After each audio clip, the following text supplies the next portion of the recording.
bark on the sides, and you've got a reed. It's that easy. It's that easy. Every time. What about cane? Do you have any hot cane tips for us? I have a tip, and that is start buying cane as sort of a practice.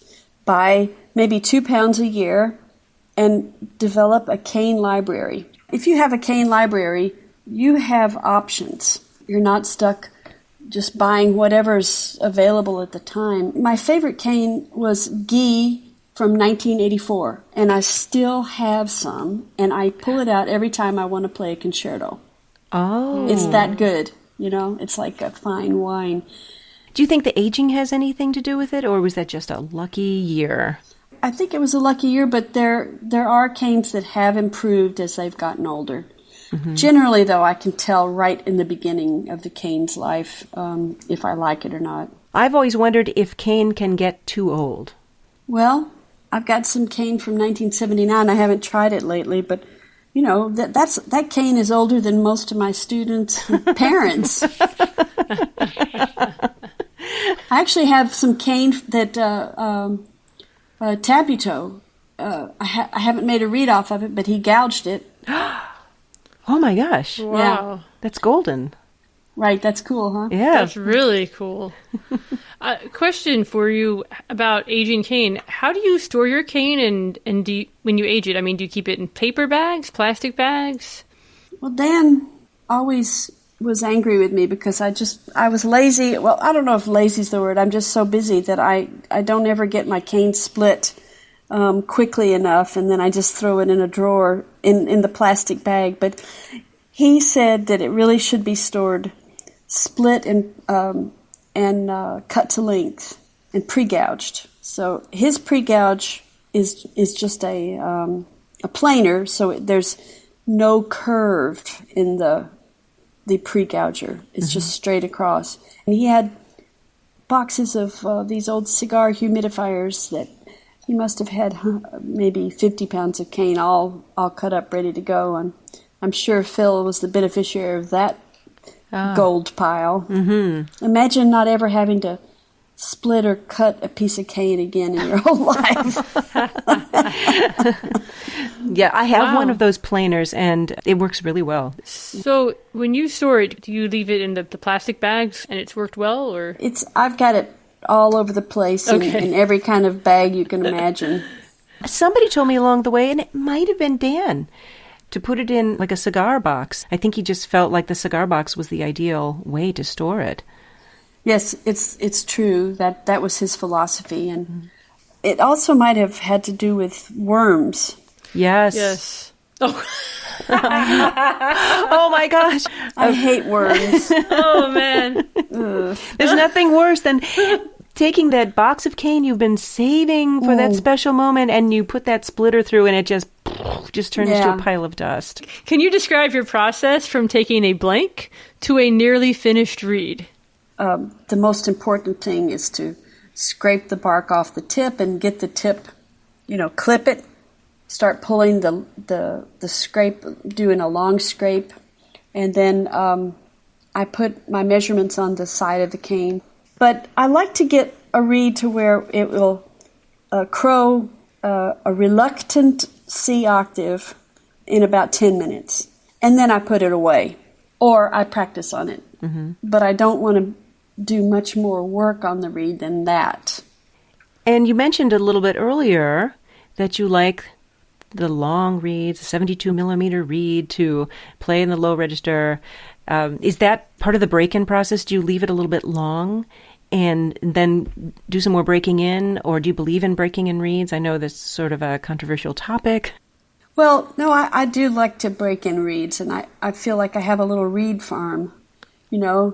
These reeds, a reed farm, yes. These are baby reeds, and these have been, I practiced an hour in Fairling and Gillet on this one, and it's a little bit farther along. If you try to make reeds too fast, you just start taking all the tone away. You're playing on water, basically. The cane has soaked up the water, and then you're scraping out all the good stuff. I love both of those things, a reed farm and then playing on water. I mean, I've heard of walking on water, but I think you spelled it out with the playing on water because of the cane over soaking. Mm-hmm. That's brilliant. Do you have any favorite reed tests that you use? My favorite reed test is playing low notes, playing high notes, playing just playing and making a beautiful sound.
Let's move on to another type of reed, the oboe d'amore reed. You're occasionally called upon to play oboe d'amore with the Philharmonic. Do you have any good advice for those of us who have to play oboe d'amore every once in a while? Well, you know what? People are nervous about the oboe d'amore, and that's because they don't play it much. Mm-hmm. So my best advice is just to pull out a new reed and start playing etudes on that oboe d'amore so you can just familiarize yourself. It's a different way of blowing. You can't pretend you're an oboist and play an oboe d'amore, nor can you do that with an English horn. It's just a question of getting in a different mindset. And yeah, oboe d'amores do have some funky little intonation issues. I play on the Philharmonic Sylar. They have two fabulous oboe d'amore, Lorraine oboe d'amores, and I've recently bought one of the same vintage. Do Laubin d'amores exist? Did he make d'amores? He made two d'amores. Tom Stacy owns one of them, and the other one is with Paul's wife. Oh, I would love to have a chance to just give that a whirl. Right? Oh my gosh. Do you have any wisdom to share regarding keeping a healthy balance between practicing and reed making? I think that's an excellent question. Oftentimes we think, oh, if I just make one more reed, I'll have the perfect reed and I'll be able to play this Brahms violin concerto, when it would be so much more productive for you to be practicing and you're not tearing your lip up with a new reed. Yeah, I think that a good balance would be making reeds about 30% of the time and practicing 70%. I like that equation. Me too.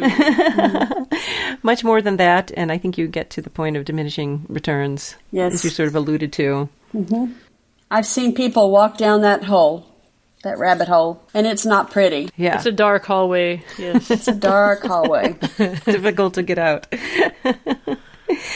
Well, your performance of Pablo Furman's Oboe Concerto that you performed in 2019 at the IDRS conference in Tampa was absolutely spellbinding. Mm. How did that concerto come to being? Pablo's a great guy. I met him at a dinner party. I was just talking, and he's won the Kusevitsky Prize for composition. I said, I'm really interested in new oboe pieces. Why don't you write me one? He said, okay. I have a fascination with tangos and South American dance music, so he's South American, and his heritage is, and that's where we started. So the second movement is a beautiful dance, and it starts out with a half-whole D that is about 60 seconds long. So you have to circular breathe on a... I remember. Yeah. Right. This piece, it has all the bells and whistles. So you've got multiphonics and flutter, circular breathing, insanely fast finale, finger flapping fun.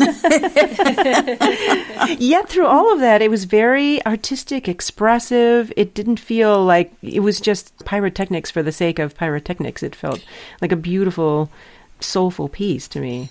Yes, that's exactly how I felt about it. It has these just gorgeous tonalities. Mm-hmm. It doesn't step too far into the avant-garde. And it was just a really pleasure to work with him and get that concerto going.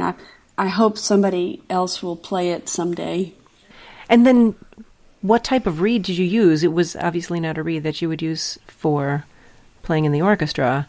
Were you looking for something special in a reed to perform that piece? Right. I think, once again, with contemporary techniques like that, I do use longer reeds because they're more flexible. Okay. And I like to play on newer reeds when I'm playing contemporary music, just because I think they're easier to produce multiphonic tones. That's a great tip. They just have more spring to them. That's right. Agility. Yeah. You were the star of the IDRS, that 2019 Florida conference. Oh, wow. I mean, I don't know if you knew that word on the street, but you were the star. Like, it was, Sherry Sylar, and then, oh my gosh, she's giving the master class the next day. And oh my gosh. Especially with the red flare. Yes. The red feather. It wasn't everything. A feather, it was a fluff in your hair. That was just awesome. Yes. That's the perfect segue. Can you tell us a little bit more about your CD, Oboe Dolce, and where we can purchase a copy? Well, if you go onto my website, I have a little store there. I'm so far behind the times, I haven't put it on Apple, whatever they call it, iTunes, and I haven't done... We're trying to put it on Amazon here, but it's a one-woman show. That CD was filled with music that I love to play. I refuse to put anything on there that I didn't love. Mm-hmm. So there's the best Leffler I've ever performed with the principal violist of the Philharmonic, Cindy Phelps, and Yifeng Huang is our pianist. And then I got to play the Poulenc Trio with Judy Leclerc, the principal bassoon, and her husband, Jonathan Feldman. And then I played... the flip side of the record was all oboe solos that I love, and one of them, Piazzolla Tango, Obsession with Harriet Wingreen, and a Broadway piece. So there's just a lot of really nice, sweet things. That's why I called it Oboe Dolce. I play Danza Gaia by Madeline Dring. I love that piece. Great piece. Yeah. What an excellent program for a CD. Just really beautiful, fun stuff. Well, if you could go back in time, is there any advice that you would give your younger self, or just any advice in general that you could give to younger oboe players out there? The first thing I would say is learn how to sharpen a knife. I mean, that's... I don't know. I felt like I was lost until Dan showed me how to sharpen a knife. And you don't have to spend $100 on a knife. You can make your own knife. I think the best steel available right now is going to an antique store and buying a razor. The old German steel is perfect. And the way you sharpen a knife is flat on one side and flat on the other. That prevents rounding of any kind. And then you use, I use a burnishing rod to turn the burr. So that's the first thing I would tell kids. The next thing would be to keep a reed log while you're learning how to make reeds, and challenge yourself to make 5